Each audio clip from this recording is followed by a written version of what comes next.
Back to our board agenda. First item on the agenda is board members' comments, and we'll start with Supervisor Benoit. Thank you very much. First thing we'd like to bring my colleagues in the audience up to speed on is the Oasis flooding event of September the 11th. I've asked Chief Hawkins to briefly go through. He's got a large presentation of slides that we won't go through each slide, a lot of time. We're using to, with the State Office of Emergency Services and other places, highlight the type of devastation that we suffered and the serious human problems that has been created as a result of the September 11th storm. Chief Hawkins. Good morning, Mr. Chair, members of the board. John Hawkins, County Fire Chief. It's my honor to be here this morning representing county departments that have been committed to the Mecca storm, Mecca flooding episode since the September 11th start. I'm going to quickly go through just a brief overview so that you can see really what has happened in Mecca. Supervisor Benoit and Mr. Orr asked that we bring this presentation forward to you. It is 2 weeks ago today that this storm that you currently see on the slide happened, and it was very centralized over the community of Mecca. This shows exactly where the rainfall centered, just southwest of Mecca. If you look at the red circle, that represents 4 to 6 inches of rain. The yellow represents 2 to 4 inches, and the outside less. And you could see that this was a very localized storm.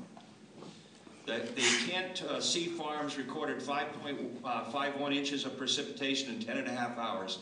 Actually, the greatest storm on record occurred in 1931, and it was about 7 inches. The initial response, the County Fire Department initially responded with the Sheriff and CHP to do life and property protection. The first day chronology, the rain started at 2 a.m. There were 2 bursts between 2 and 6 a.m. At 11 a.m., approximately, the rain stopped. And you can see other key events that occurred during the first day, and that was September 11th. The Sheriff's Department provided a key role in their helicopter to help code enforcement to do a survey of what really happened in the Mecca area. And as you will see from these pictures, the storm and the flooding had a considerable impact on residential parts and also rural areas of Mecca. You'll see here the turnaround that's being built right now in downtown Mecca is inundated, as is quite a bit of the town, by the storm. I would want to point out that areas that you see are not inundated are directly a result of the work of Supervisor Benoit and EDA and Transportation to put curbs and gutters and paving into that community. This is an example of flooding outside of a containment basin, and someone had time to get in a raft and enjoy the storm. Others did not enjoy the storm. People that had to live in environments like this did not enjoy the storm and had a very difficult time. The floodwaters knocked loose the jacks under many mobile homes. They caused the double-wide mobile home to split at the seam. It caused a much wicking effect up the walls. 2 days before the storm, a wind event occurred and blew roofs off of many mobile homes, and so they were open and susceptible to the flow of water in from the top. These are some of the private road access problems that occurred in the Mecca area. This is the South Lincoln area and damage to roadways. This is Pierce Street, south of 66, which Transportation and Juan Perez has already spent a lot of work and has to rebuild the shoulder. You'll see a vehicle off the road there. Again, flooding in Avenue 66 and Pierce. This is the area of Avenue 69 and the Thermal Oasis area. You can see basically a river of water went through that mobile home park. Was pretty much standing water everywhere. This is the Duro Mobile Home Park on Pierce south of 66, and it probably sustained the greatest impact. This is Duro again. Some of the residences in Duro and the flooding, and the water had receded here. The water was probably 2 feet high in the middle of the night. Picture this. The rain starts at 2 a.m. You wake up at 5 or 6 a.m. The waters are in the street so much that you have a choice. either go out and try to walk through with children through the muddy, dirty water, or stay in shelter in place. Our firefighters elected to have the occupants shelter in place, which was probably a very important decision. This is another mobile home park at 70th and Pierce, and you can see the damage. This is the St. Anthony Mobile Home Park just southwest of Mecca. And again, these pictures were taken on the 11th, but after water had receded. The Coachella Valley Mosquito and Vector Control immediately recognized standing water would lead to mosquito problems and possible disease, so they inventoried and determined where they should put their impact for treatment. We as a county took a major commitment to this, and effective last week, we brought in a county incident management team that we assembled. That included agencies that I'll talk about in a moment.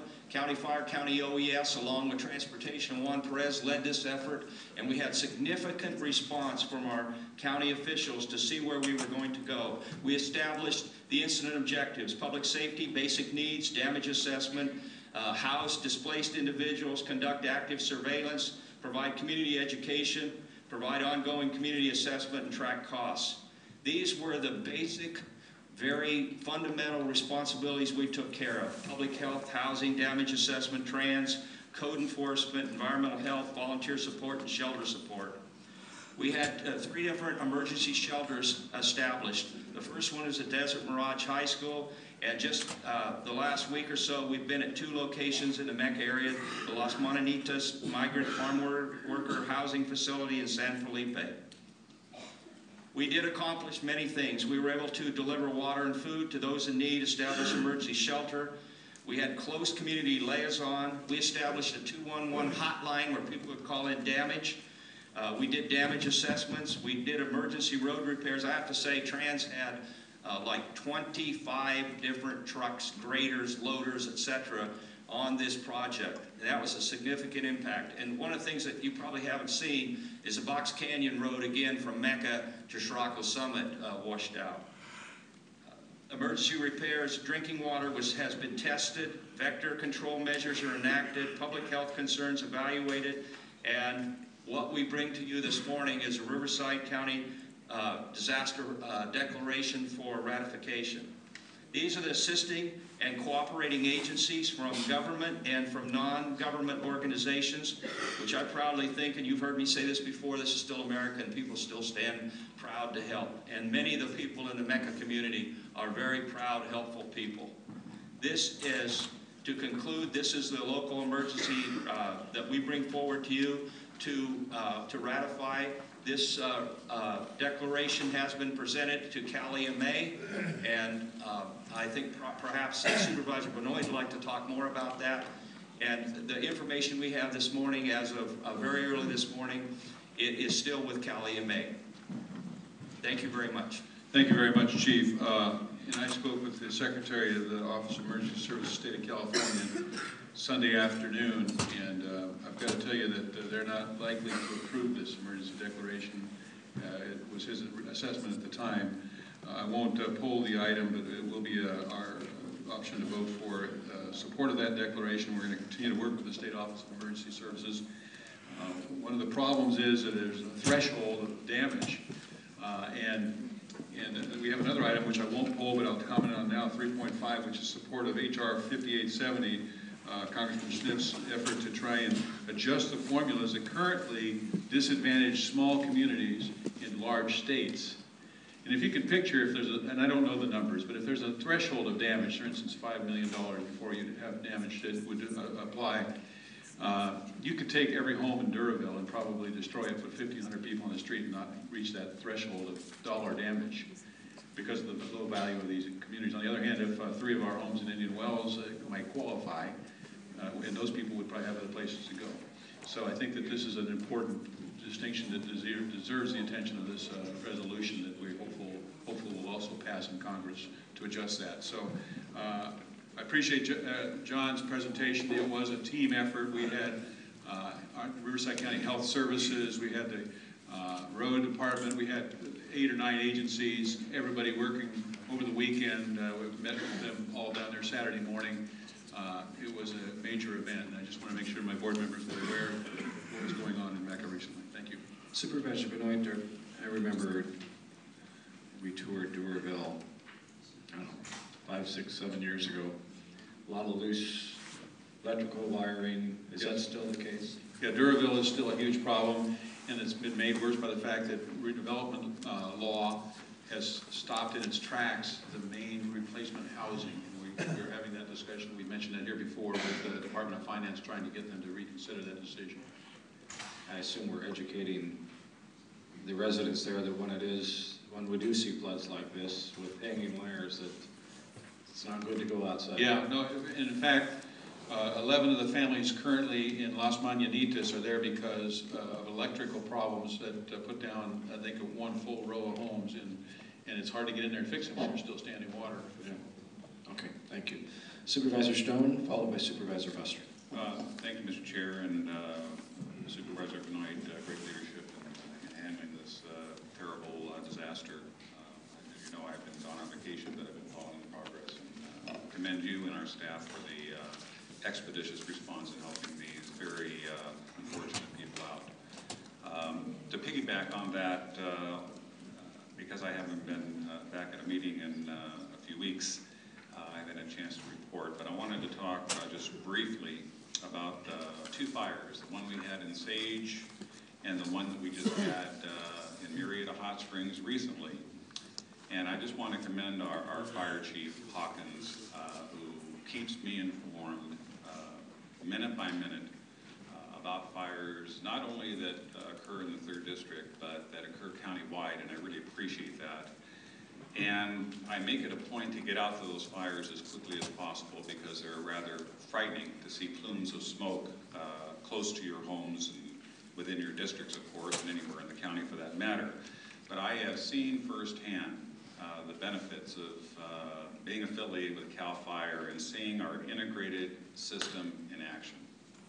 And let me tell you, seeing all the flights coming out of Hemet Ryan Airport, out of Norton, we saw the DC-10 drop retardant as long as a football field on the Sage fire that really put a demising line and really helped prevent that fire from getting into the National Forest.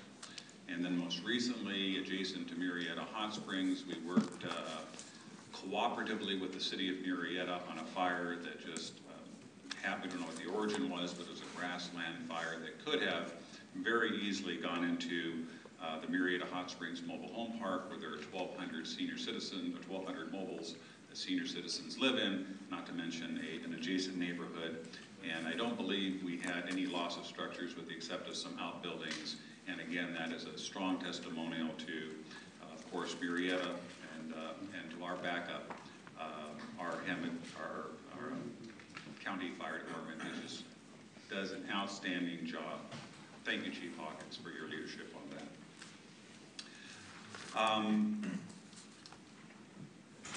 I believe we have presiding Judge Cheryl Ellsworth in the audience. Is she here today? If she could also come up, I'd like to just briefly talk about alternatives to domestic violence. There's a recent report that 1 in every 4 women will experience a domestic violence in her lifetime, which is an appalling statistic. In 2005, 389,100 women and 78,180 men were victimized by an intimate partner. These crimes accounted for 9% of all violent crime. Of female murder victims, 33.4% were killed by their husbands or boyfriends. They keep the 48 Hours television program actively being at the head of the Nielsen ratings. 2.4% of male murder victims were killed by their wives or girlfriends. More than 1 million women and almost 400,000 men are stalked annually in the United States. In the past 2 years, Riverside County has experienced several domestic violence incidents as a result of a victim visiting a courthouse to file a restraining order. Riverside Superior Court's approach To bring awareness to this concern is to organize and sponsor a domestic violence summit for the community leaders and organizations within Riverside County to participate. You'll note that I have a sit allocation to this effort, and I'm hoping that my colleagues on the board will join me. The summit will provide educational information and bring an understanding about domestic violence issues to members of the community. The court is encouraging community organizations to create safe havens where victims of domestic violence can come forward and utilize an internet program to request restraining orders, to remote locations versus coming to the court and facing the dangers they do in doing that. So with that, this is the first domestic violence summit of its kind in the state of California. I'm very proud that we're going to be sponsoring that event. And Judge, thank you for being here today, and maybe you can enlighten the board as to what we're trying to accomplish. Well, thank you very much for that introduction, Supervisor Stone, Mr. Orr, Chair, and Honorable Supervisors. It is a pleasure to come before you at this time to discuss with you Riverside County Court's opportunity that we are taking in these very difficult economic times. We always try to stand above a little bit, and I think this is an opportunity where we can make a real difference. As you've indicated, domestic violence is a pattern of assaultive and coercive behaviors, including physical, sexual, and psychological attacks, as well as economic coercion that adults or adolescents use against their intimate partners. And with the introduction and the statistics that you were able to share with the audience and with the other board members, clearly this is a situation that takes the corners of Blythe to the Temecula to Corona. No one's exempt. It prevails within all socioeconomic regions as well as all types of families. And we find this to be one of the most secretive and devastating issues that we are faced with domestic violence. I've worked for a very long time and had the privilege of chairing statewide the Domestic Violence Institute, where we talk to judges about the prevalence and importance of how to handle these cases. You've alluded to the fact we've had so many incidents within our own borders of domestic violence, and recently on the Hemet Court steps, where we had yet another individual came and shot his wife as she was leaving him or going into the court steps in order to be separated out from a situation. So we are no stranger. We've had that happen before, years ago in Brockton as well. Just to give you an additional statistic, within Riverside County, the civil restraining orders or domestic violence restraining orders being sought in the family law context reaches about 6,400 filings per year. That doesn't even take into account the thousands of misdemeanor and felony filings. So we are talking about a situation that is prevalent throughout our county, and a time for us to take a stand regardless of finances. And under the leadership of our CEO, Sherry Carter, as well as Judge Irma Asbury, who's been a fine example to our courts as a supervising family law judge, and not only that, she's worked very closely statewide on the Elkins Task Force that you may be aware of, where we look at how we model family law in its whole entirety. We just started discussions and decided that despite the oppressive economy at this time, that it was time to stand up, to make a stand, to do something that would truly make a difference in the lives of these mostly women and children. They affect families generationally. So we began discussions to organize and sponsor a domestic violence summit for the community leaders. Now, this is not only a situation where we bring awareness, and those things are really great when we have a summit or an educational piece. This is where we're going to take it a step further, where we actually are going to do something and create safe havens. When you have a victim of domestic violence, we know that at the time that that victim is leaving or at separation is the most critical and the most dangerous time. And often the perpetrator will follow that victim as she tries to go to court and tries to get that protection. And it results in all kinds of continuing, ongoing battery, and often results in the victim going back to the perpetrator because they're unable to break that cycle that you've heard of, I'm sure. So our summit not only brings together community leaders, board of supervisors, mayor, police chiefs, members of the military, other justice agencies such as the district attorney, public defender and probation, family justice centers, religious organizations, legal aid offices, tribal alliance members, shelter and other DV or domestic violence resource agencies, rape crisis centers, community and senior centers, teachers and public libraries. We bring all of these stakeholders, all these players in our community together, and we create safe havens where victims can go and be able to tap into a computer program that the court has spent time and money developing. As I've indicated, we're all keenly aware of the budget and how it's pressed on us, but we have worked out an opportunity to create a scenario where individuals can go to these safe havens, and we're going to bring these parties together so that they will say, pledge or become part of a safe haven and utilize the computer programming so these victims don't have to come down to the court. They don't have to make that trek. They're able to submit their application for a restraining order via computer or over the internet. This, we believe, is not only going to save lives, but it's going to also create a break in the need for the victim to get away from the perpetrator. It will truly be a safe haven, and it will affect the constituents in your community. I have personally, in the almost 18 years I've been on the bench now, 9 of those years I have worked in family law. And of those 9 years, as I was presiding very carefully over restraining orders, crossing every T, dotting every I, I can tell you that I had 3 murder-suicides on my watch. And the devastation it was to our court, to myself, and these people I only know as users of the court. They're litigants in front of me. I can't imagine the rippling effect in the community.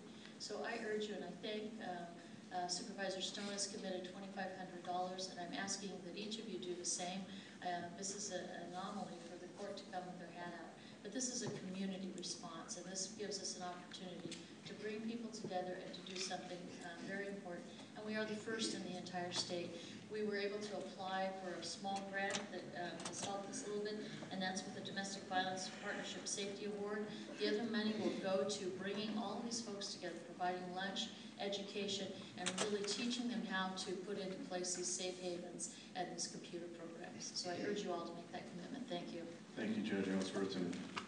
18 years. I My know. goodness.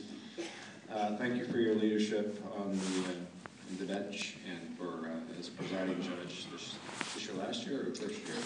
I don't know how many days I have left. And it's been a pleasure. It's been a pleasure. But I'm almost to the end of my term. I understand the courts are going through just as many difficult financial challenges as we are, and so we want to thank you for your leadership on the bench. I do know we have comments. Yeah, let's everybody. Oh, also, if you would send us each of these requesting that additional help, that would be helpful to us. So I will do that. I sent you a formal letter, but I will follow that up with an email. You also should do that. Okay, Thanks. that's good to know. Yes, thank you, Judge Ellsworth. I really appreciate your highlighting a critically important problem in the United Way of the Desert. I want to tie this to our earlier presentation. I was privileged to do a site visit to Shelter from the Storm, which is for the county of Riverside probably the finest facility for women in this situation. It's located in my 4th district in the Valley, and get them onto the United Way system, and they are an annual recipient of support, which, by the way, any county employee who would like to contribute to that or any of the other fine nonprofits that are on our list can designate that their entire contribution or a portion thereof will go to a specific, and I would say Shelter from the Storm is a very worthy one of the 26 in our United Way in the Desert. And I did review yesterday the request and approve to match Supervisor Stone's contribution, so we wish you well on that. Thank you very much. Supervisor Buster. Appreciate your long service, and particularly in the area of family law, which is a very, very difficult area. The cases that we read, the tragic cases that get to the newspaper pages, seem to show that restraining orders in where they're needed the most don't work. Is that truly the case? Do you have good statistics on restraining orders and the types of issues that they are meant to deal with, and then where there are weaknesses in the whole system. Do we have good? Are we keeping good statistics so that we can target our efforts in the most, to hopefully prevent the worst kinds of tragedies? That's a great question, and thank you for asking that. I won't give you numbers, but I will give you information about statistics because I didn't bring the actual numbers. Nationally, we do keep statistics. Statewide, we do keep statistics, and I'm very involved in that nationally. In fact, we'll be going and teaching judges throughout all of the United States in a couple weeks here on how to handle domestic violence cases.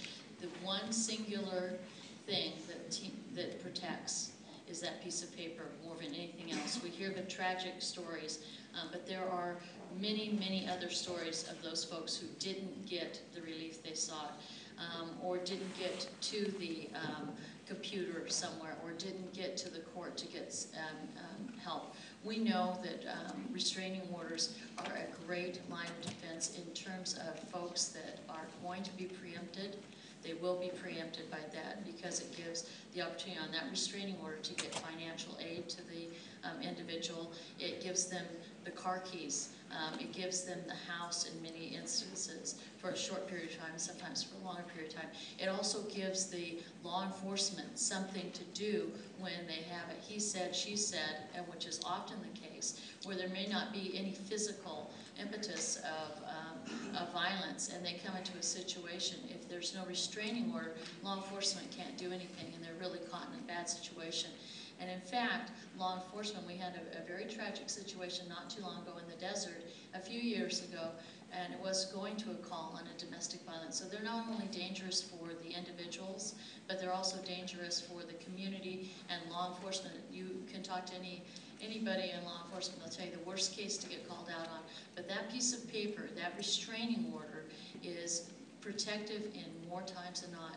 And one of the reasons we select our tribal communities is because we want to make sure that everybody understands within the court systems and also the tribes that if they issue on tribal lands restraining order, we're going to give it full faith and care and credit. So it is, unfortunately, there are some people that are just bad people that will not be stopped, but the line of first events is having a restraining order. Not only does it give them a little protection, but it gives that time. And we know that often it takes a victim up to 7 times to leave out of an abusive relationship or situation. So just having that access and having that reprieve is what can save literally thousands of lives. But a great question.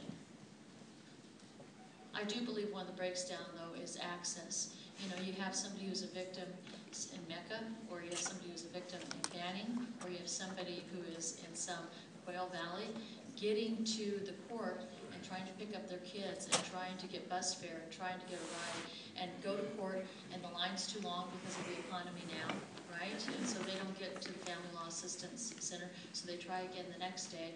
And those kind of access issues, those fairness and access issues, are exactly what we will be touching on and trying to develop a real community response to, and why I thank you so much for your pledges, because it will be a community response. Thank you. Thank you, Judge. Appreciate you being here today, and thanks for your service. All right, thank you very much. Good luck in the last remaining days. Thank you. All right,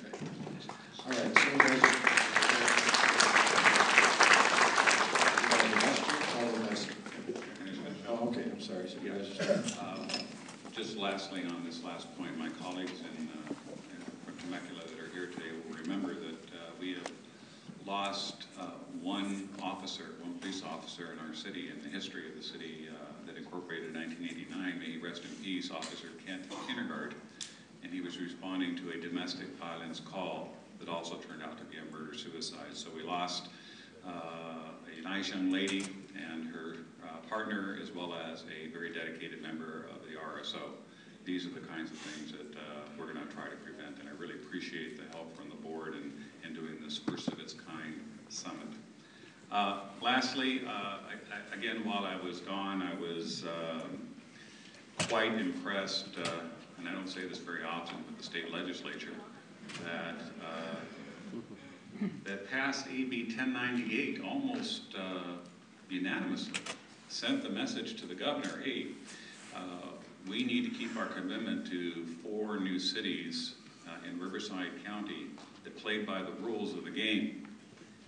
And it was just up to the governor to sign that.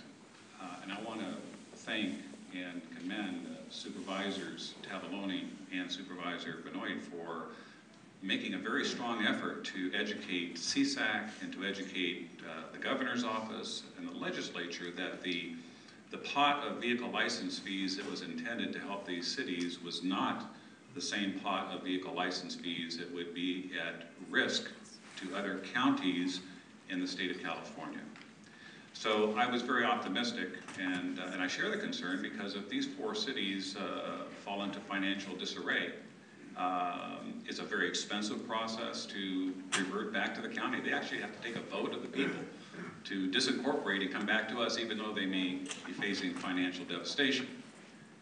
So it was very disappointing for me, as I know the rest of this board, that CSAC sent a very poignant letter to the governor opposing AB 1098, and it seems as though this was a very important factor in the governor's decision to veto this bill, which basically gave a death sentence possibly to 4 incorporated cities within many of our jurisdictions. I bring this up because I thought CSAC was there to advocate and help counties through issues with the state, and I think this is one time when I think CSAC failed us, and I think that it could cause significant financial ramifications for our constituents, our cities, our counties, and I'm going to place on the agenda a item next week because we really can't discuss this because it'll be a Brown Act issue, but I think the board needs to reassess what kind of involvement we want in CSAC in the future. Thank you, Mr. Chair. All right, thank you, Supervisor Stone. Yeah, I'll be happy to look at that agenda item, but I don't think it was CSAC that failed us. I think it was the writer of the legislation that pitted the cities against the counties and didn't take any state money to make up the difference for the new cities. They're going to take important, in fact, vital streams of funding going through to such important things as public safety realignment that go to the counties. So it was a zero-sum game, and unfortunately that legislation unnecessarily pitted the counties against the cities, and that was not a CSAC action. That was, and I don't know who drafted that legislation, but no wonder they passed it unanimously. They didn't have to pay for it. So anyway, after hearing Supervisor Benoit comments, you know, we meaning the county, at first launched by Supervisor Wilson, and there was concerns from the Department of Justice about the widespread, dilapidated, and dangerous conditions in numerous mobile home parks, such as Duroville, mostly in the Coachella Valley, but some are still here with us in the Western County as well. And so the board went forward and I think invested, what, in the order of $20 to $30 million, if I can remember correctly, of redevelopment funding, and other county services such as code enforcement to try to clean them up. We need to finish that work, and having redevelopment stripped away from us now, we need to use all the means at our disposal to get a new funding stream or bondable capacity, hopefully in conjunction with the state. There's infrastructure bank being talked about. But when we were thinking about these mobile home parks and eradicating them, the thought always was of the dangerous conditions inherent in the mobile home park itself. We did not consider the kind of thing that could happen after these significant, infrequent, but reoccurring storm events that really, really put people at risk. And so, Supervisor Benoit, let's use this as a single instance of the need to find a replacement mechanisms, and on county and state, for critical housing replacement needs throughout the state. We cannot, we cannot continue to deal with third world conditions here in a modern growing county, and neither can the state. If I could comment, Chairman, I couldn't agree with you more, and I am meeting this afternoon as the incoming chair with the San Bernardino County Ledge rep to talk about what our legislative priorities should be. They came to us, wanted to know, and I'll ask them to join us in that. But I think that every member I spoke to in my many trips to Sacramento related to RDA, without exception, agreed that we need to have a replacement format for housing as a separate, and I'm sure it won't be called redevelopment, but some form of a program for housing to come back and allow us to continue that very important work. All right, thank you. Supervisor Ashley. Oh, wait, I'm sorry. Supervisor Benoit, did you still have one other? I have one more item. I apologize for the lengthy comment session, but I do want to spend a couple minutes talking about an event that occurred, a good event that occurred in Mecca, actually Oasis, over this last weekend. We had, you know, and it's really a two-edged sword when a group like Flying Doctors that spends most of their time going outside of this country comes to your district to offer assistance. But they did, and they have for, I think, 18 years. And this year they set up at the Mega High School complex in Oasis, and they had assistance this year from a couple of new partners in this effort. And I want to single out Flying Doctors first and foremost, but also the Tzu Chi Foundation, a Buddhist organization, Buddhist church organization that's centered in Los Angeles, but the group that came was from Fresno. They do international relief aid all over the world, and they were accompanied by another partner, the Remote Area Medical, RAM organization. RAM set up the computer system to completely automate the registration and processing portion of this thing. Tzu Chi Foundation came in and brought portable dental stations. In previous years, I understood they used kind of a lawn chair. They have a lawn chair that is a $1,500 lawn chair that actually can be raised up, just like you would have almost the same capabilities from the $10,000 or $15,000 dental chair you would be in a dental office. But they can put the patient in the right restriction. They had 40 dental stations set up of these types, which they brought in a big truck and set up. The volunteers in medicine brought in the doctors, the students, nurses, the dental assistants in training, and began at very early in the morning. I was at the school at 8 o'clock. There were probably 400 or 500 people in line outside. They'd already registered that many. In total, they had, they've gone from one doctor to 9 doctors on site this year, 1 dentist to 40 dentists, and 1 ophthalmologist to 4, assisted by 30 volunteers in the ophthalmology, particularly from the Lions Club. I saw a rack with 12,000 pairs of used glasses, all categorized by prescription. They register at the front desk. They go in and they have a student who runs a machine that in just a matter of seconds gives them a prescription. They go to the next office and someone helps them find a pair of glasses. In many cases, the first pair of glasses these people have owned. Over 480 people were treated that way in this one day. 360 folks saw a dentist or a dental assistant, and 300 were treated by the doctors. It was estimated a $500,000 in-kind contribution value. Gentlemen, and this is just critically important that our community comes together like this to help in areas like the southeastern Coachella Valley, where some of these people don't have access to these services on a regular basis. And I commend them all, including also the Royal Inn that give a lot of free rooms in Indio, the Forest Lawn, and Signature Aviation have all contributed heavily to this effort. Thank you. All right, thank you, Supervisor Benoit. Supervisor Ashley. We leave the best for the last. I feel like the lonely inn. I'd like to just comment on some of the comments quickly. And once, you want to comment on some of the comments? Yeah, the comments on the CSAC situation. You know, that was flawed legislation, and CSAC's pledged to help solve that problem through good legislation, and we ought to direct our efforts there. And I know Supervisor Benoit's, Superintendent Williams are all over that. And I'd say so. And then for us, looking at our view of CSAC, it's always healthy to review organizations we've been part of for a long time. I think that'd be a healthy exercise to do that. I want to compliment the judge for coming today and shining light on the domestic violence situation and the help they need. And again, offer my congratulations to our fire department, emergency responders, first responders, and Supervisor Benoit for the great reaction and leadership in addressing that tremendous problem there. And that should set, helps us set an example of how to handle other problems that come up of similar nature throughout the county, and they will come up. And also, our heart goes out to the folks that live in Mecca. It's just hard to believe, how when you just get, that happens, you're just absolutely jerked out of your life, and to react to that, unless you've gone through it, it's hard to appreciate. And just one thing, I want to congratulate the Women's Club of Paris Valley, who had their 25th anniversary Saturday evening.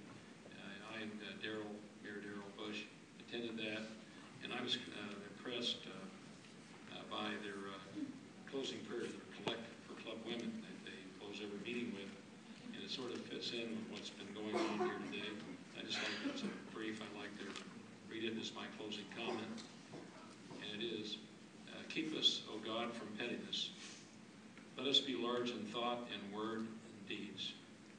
Let us be done with fault-finding and leave off self-seeking.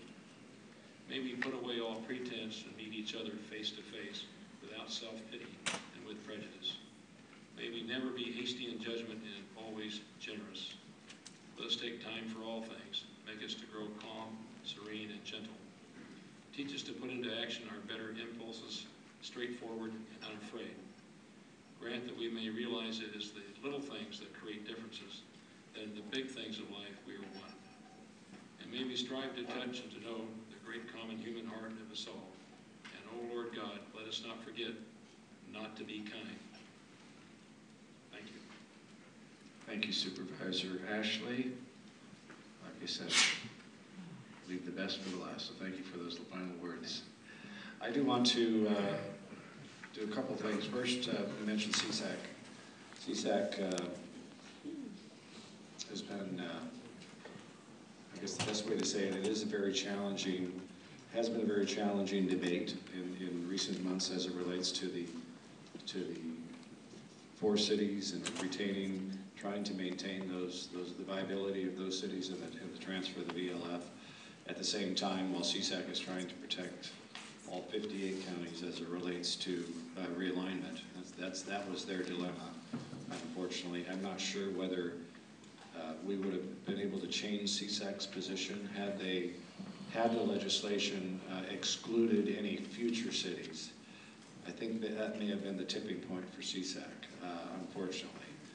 And as I've struggled, and others that have been involved with CSAC over the years, the majority of the population stands within the 12 urban counties, yet the majority of the membership of CSAC, the 58 members, falls within the suburban and rural counties.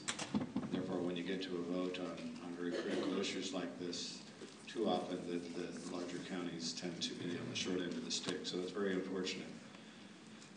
But I know Supervisor Benoit did a tremendous job. I've heard nothing but accolades for him at the board meeting that he attended 2 weeks ago, Thursday, I think it was. And I appreciate your leadership on that, Supervisor Benoit. I do have some good news as it relates to CSAC. Once again, Riverside County, as you know, every year we submit various programs, innovative programs at the county to the CSAC for recognition as potential challenge award winners. And I was notified on the 12th of this month that once again CSAC is honoring 5 of our programs. We will receive 2 challenge awards, one for the low impact development testing and demonstration facility, one for the Riverside County Waste Management District use of inmate labor.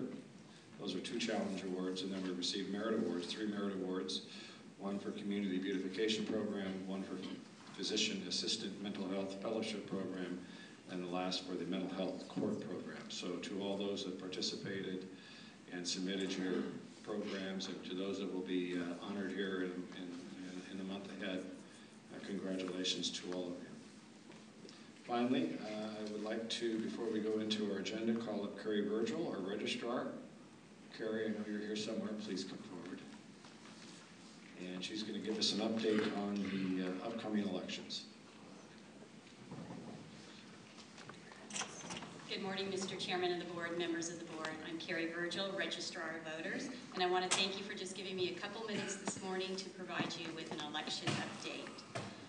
We are nearing Election Day. As you know, it's about 42 days away. And our current voter registration is at a record-breaking number, and I expect that number to continue to climb as Election Day approaches. I am expecting our registration to exceed 900,000 voters. Voters have until October 22nd to register to vote. Something else that I want to share with you is this week on Thursday is the first day we can begin mailing our sample ballots. So you can have a sneak peek at the sample ballot right now. These sample ballots will begin hitting the mailing system this Thursday. It will take about a week for voters to receive their sample ballots. They don't all hit the mailing system at the same time. So it'll be a busy mailing week for our voters. I also want to let you know that our vote-by-mail ballots will be mailed the week of October 8th. And again, that's a process that takes about a week. Our office has been working diligently to meet the printing deadlines so that our voters will receive their materials in a timely manner. The last thing I want to share with you today is the length of the ballot. I was afraid our ballot might exceed 2 cards. I'm happy to report that has not happened. We will have a 2-card ballot for this election. Good news is it's not 3 cards, but 2-card ballots will cause our election night ballot counting to take longer than the past couple of elections. So here's a prototype of the ballot, so it is quite lengthy. Voters will need to pay attention to vote both sides of the card and get those returned by mail, hopefully early. The more voters that vote by mail helps our process because we can start processing the vote by mails 10 days before the election. Carrie, the postage on that envelope, return envelope, is? 65 cents, and that will be clearly stated in the instructions on the that are included with the vote-by-mail ballots. So mainly today I wanted you to know about those 3 items, that our sample ballots will be hitting the mail, that our vote-by-mail ballots will go out the week of October 9th, and lastly, that we need to start thinking about the election night vote counting, that we will not be finishing as quickly as we did in June. We set those expectations at a high level. The 2-card ballot adds extra time. It takes longer to get those ballots processed through the counting machines. And I'll be able to come back to you with a better update on how long I think it will take as we get a little bit closer to the election. Any reactions to the legislation on same-day voting and turning in your spouse's ballot, the legislation that Governor Brown has just signed? Yes, the same-day legislation for voter registration, my hope is that it doesn't cause confusion for this election. Same-day registration will not be available for this election, but it will be available, it's my understanding, in 2014. So we have a little time to prepare for that. Voters in our county are able to vote online now. I'm not vote, register to vote online, I'm sorry. So we are seeing an increase in voters taking advantage of that opportunity. Okay, thanks, Carrie. Supervisor Miller, did you have comments? That was an issue I wanted to ask you. How is our system interacting with the state system and checking that? It's always been a concern to me that if I want to use my credit card at the store or get on an airplane, I got to show photo ID, but I can vote without any of that. Now I can register online. Where's the checks and balances in that? The checks and balances with the online registration are through a secure network that has been developed by the Secretary of State, and the records are matched up through the Secretary of State system along with the DMV records. And it has been in effect for 1 week. I've not been alerted to any issues at this time. So you need to have a record to the DMV for them to accept, or other records Yes. for them to accept and has to check? Yes, there is that. And then the voter must agree to have their DMV information applied to the voter registration before they proceed. And of course, voters can still register the other way on paper. Thank you. Thank you very much. Supervisor Stone. Yeah, thank you, Carrie. And I was asked the same question Supervisor Benoit did. Thanks for answering those questions. We do have some early voting locations. Can you just articulate so that the public knows that I know at malls we have some voting machines, and when will those be available? If they're already available now, I know, but when will they not be available? So that Yes, we will be offering early voting for this election at the 3 mall locations. We've strategically planned plan those dates for October 26th, 27th, and 28th, which is about a week before the election, in an effort to have our voters get out and vote early. That information is printed on a page in the sample ballot, gives all of the locations, our 3 main malls. And we will also have vote-by-mail drop-off sites available at city clerks and libraries. So if voters don't want to pay that 65 cents postage, they can visit one of those other sites to drop off their ballots. Carrie, I want to also thank you for all the emails that you sent updating us on your office and the great work that you're doing. We're very lucky to have you as our registrar. Thank you. Thank you, and I'll continue to keep you informed. Thank you very much. Thank you, Carrie. All right, that concludes our public comment, unless we have any comments, Mr. Orr. Any updates? No updates. We have no update on our state budget because they are in recess.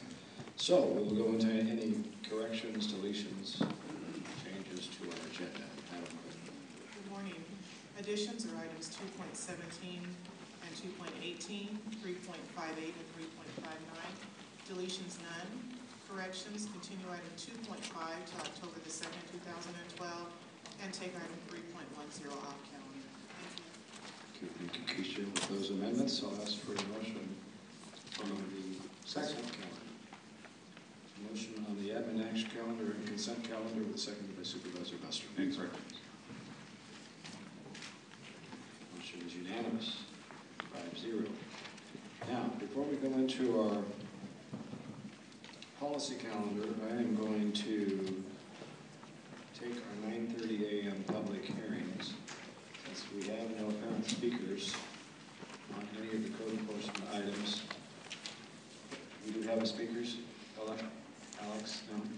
All right, we have no speakers on the 9:30 items. We have our treasurer tax collector items are all routine. So Alex, I'm going to take those items first so we can put those through and then we get on to the main items today. Go ahead. Thank you very much. Good morning, Mr. Chairman, members of the board, Alexandra Fong, Deputy County Counsel, and Michelle Cervantes, Senior Code Enforcement Officer on behalf of the Code Enforcement Department. We have a few settlements. We'll take those at the end. Agenda item numbers 9.2, 9.3, 9.8, and 9.10. The department requests that these 4 matters be approved as recommended. So moved. Second. Motion and a second. Items 9.2, 3, 8, and 10. Please vote. All right. Anyone in the audience wishing to speak on those 4 items? 9.2, 3, 8, and 10. See no request to speak. Close the public hearing on those items. Ask for a vote, please. Motion is unanimous. Thank you. We'll take the last 6 matters which were settled all together. Agenda item number 9.1, settled for $830. Agenda item number 9.4, settled for $617. Agenda item number 9.5, settled for $2,500. Agenda item number 9.6, settled for $500. Agenda item number 9.7, settled for $1,200. And agenda item number 9.9, settled for $350. The department requests that these settlements be approved as recommended. Okay, great. Thank you. Second. We have a motion and a second. Anyone in the audience wishing to speak on items 9.1, 9.4, 9.5, 9.6, 9.7, and 9.9? Seeing no request to speak, then I'll close the public hearing. Please vote. Motion is unanimous. Thank you, Alex. All right, I wish all code enforcement items could go that quickly. All right, and items 9.11 through 9.32. These are treasurer tax collectors, public hearings on distributions of excess proceeds. Anyone in the audience wishing to speak on those items, please come forward and then we'll ask again. I haven't seen one, so. Move staff recommendations. Did you wish to make a presentation real quick? Yes, I'm speaking on behalf of the Treasurer Tax Collectors. Go ahead. Sherry Jones with the Treasurer Tax. Sherry, we're going to need you to pull the microphone. We're not receiving a signal up here very loudly. Can you hear me now? Yep. Okay, Sherry Hilliard with the Treasury Tax Collector's Office, requesting approval of items 9.11 through 9.32 according to the provisions of law. Okay. So moved. Thank you. Once again, anyone in the audience wishing to speak on items 9.11 through 9.32? I have no request to speak. Seeing no requests, we have a motion and a second. please vote. Motion is unanimous. Thank you very much. That concludes our 9:30 a.m. public hearings. Now we're going to go back to our policy calendar.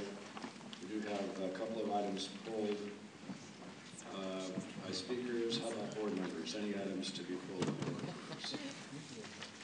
Supervisor Ashley? Sorry, 3.40. And of course, at 3.56, we'll be going on 3.58. 3.40, 3.56, 3.58, correct? Okay. Supervisor Stone. Mr. Chair, I just need to register an abstention. Item 3.39, my pharmaceutical company provides services to Loma University. 3.39, correct. You're really hard to hear up here right now because our mic monitors don't seem to be working as well. 3.39 is the correct one, correct, Joe? That is correct. Okay. All right. With those items pulled, I'll move approval of the balance. We do also have, excuse me, 1 second here. 3.17 and 3.19 in addition to the items pulled by board members. So with those items excluded, I'll move the balance. Waive reading of 3.49, I'll second. Thank you for the waiver. Do I have a second? You did second it? Yes. Please vote, please.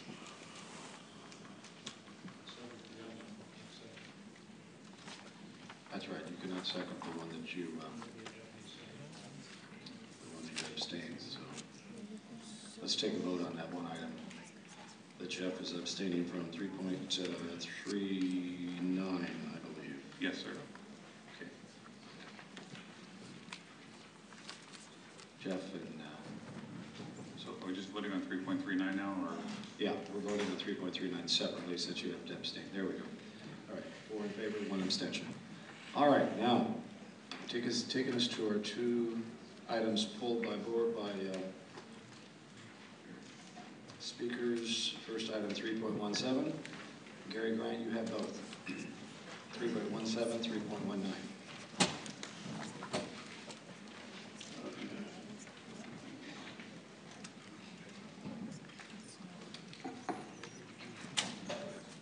Good morning, Mr. Chair, members of the board. My name is Gary Grant. I reside at 27068 Jarvis Street, Paris.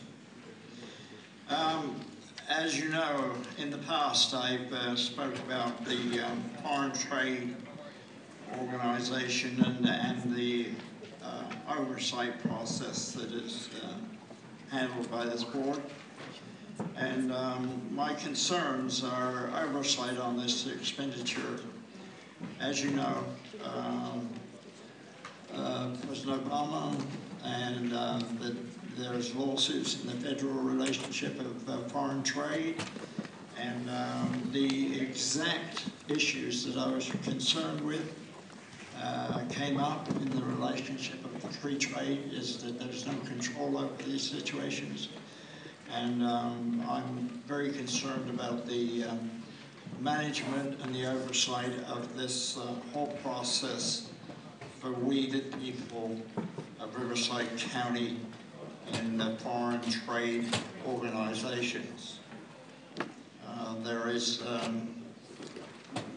It requires special attention of anyone doing business in this manner in the free trade process that has been arranged in the past, and how it is abused and takes away the work that's done in this county by oppositions of different trades that are working, especially in the car industry. And this is what I want to stress to you, is our concerns that this finance be applied applicably and under the strict oversight of this county. Thank you very much. Mr. Grant, don't go far. You're going to be up there. We have a motion, and I'll second to approve item 3.17. Please vote. Mr. Grant, if you're, I think you're up on item 3.19. That management passes unanimously, and we're on. I beg your pardon, I thought, okay, is that supposed to be 4.9 on the card? Okay. Mr. Chair, I'll move approval of 3.19 and move for reconsideration of 3.49. We'll go reconsideration of 3.19. Please vote on reconsideration of 3.19.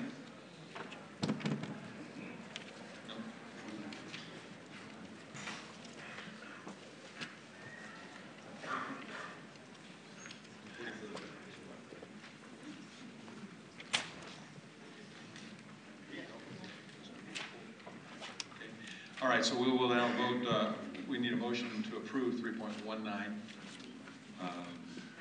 So moved. Second.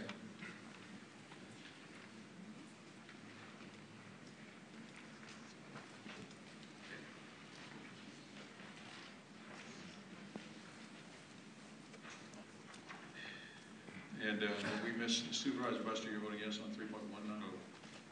We have a unanimous vote on 3.19? He voted yes. Tried to. There it is. Okay, thank you. And that moves to 3.40. John. Okay, item 3.40, thank you, Mr. Chairman. And this is the acceptance of Riverside County 2012 grant for solving cold cases with a DNA award of $499,999. That's almost $500,000 from the U.S. Department of Justice. And this is very important. And you say, well, what's the big deal about getting money to solve cold cases DNA? I've had a family in Moreno Valley in our office, and it's torn apart by a murder that happened, and it's just not cleared up. And this DNA award may help solve that case and others like that, and help get closer to that family. So this is a good thing, and I applaud the sheriff for getting this award and move approval. Second. All right, we have a motion and a second. Item 3.40, please vote. Supervisor Frederick. Motion is unanimous. Now taking us to item 3.49, Gary. Gary Grant.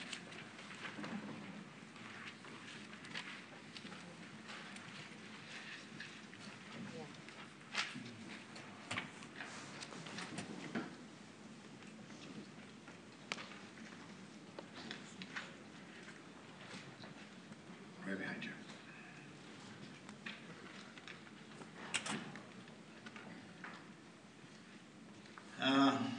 After reviewing the DIF program over the period of its inception up to the 11th year, period of your illustrated graph, it is obvious to me that the reduction of fees has made no obvious stimulus of growth in this period. Because even if they wanted to build homes during the economic disaster we are experiencing, it would be unwise to invest for even a weak-minded developer to consider. Therefore, I consider it would be a waste of taxpayers' money to even suggest, let alone pass, an ordinance that you're going to pass right now. Thank you. All right, thank you, Gary. Item 3.49, any comments? Mr. Chairman? Yes, sir. Supervisor. Actually, it is starting to work. The housing is quickening all over the county right now, and particularly in my district, I can see it pick up. And some of the cities have similar actions as we have here, and I think this is extending it for a relatively short period of time. After that, I think we may well be on back to a more normal situation.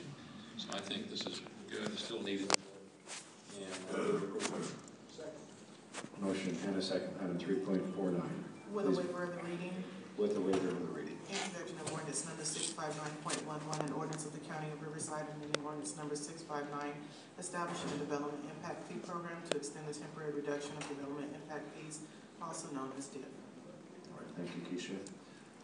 I have a motion and a second. Item 3.49, please vote. Motion is unanimous. Now taking us to our main event today, item 3.56. We still have 3.58. Want to get that out of the way first? Sure. Okay. Let's do that.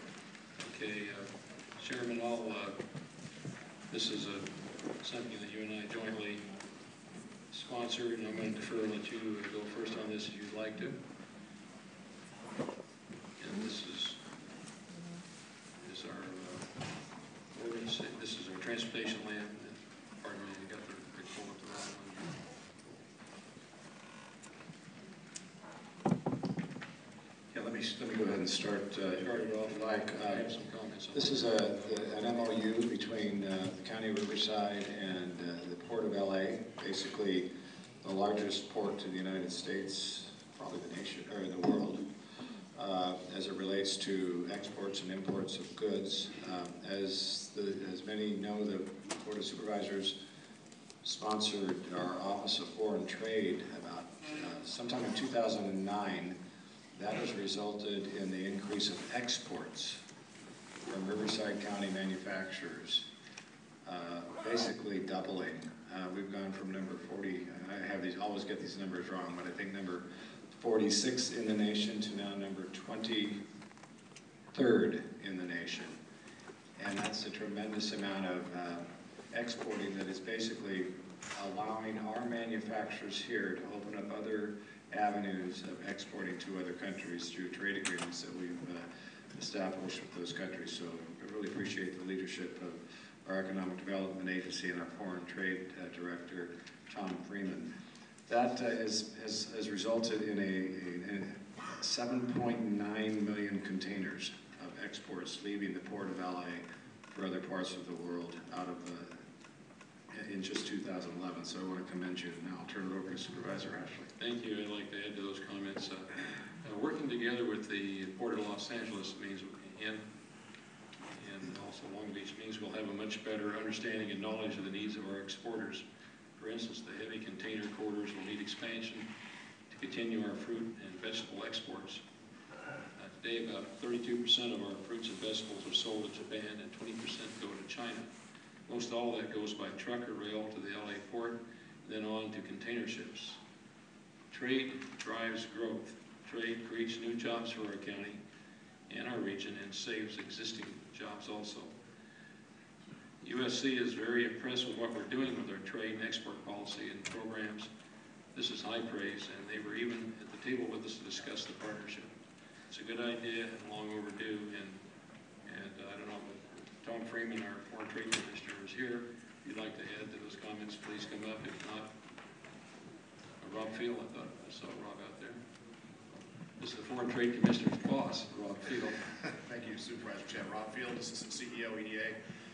We convened a meeting with the Port of LA a couple weeks ago that was facilitated actually for us by the University of Southern California, as you noted in your remarks, Supervisor. Very productive discussion. It's going to open the door for a lot of different opportunities for cooperation between the Port of Los Angeles and the County of Riverside, looking to, they're essentially out of real estate, and they are going to be looking to us for additional opportunities to expand and increase the flow of goods through that port. And it's a great opportunity for us to hopefully stimulate some additional job growth in our county. They are very enthusiastic about working with us. And we look forward to now negotiating some specific agreements with respect to how they will interact with us. And we're sort of, in some respects, mending some fences. It's not a secret. The City of Riverside had a lawsuit with the port, and the meeting was initially actually a little tense on that because of that, but worked out really well, and we're very enthusiastic on our end too to be able to work with that group. There is going to be a very fruitful partnership, and we look forward to driving some additional economic development into our fine county.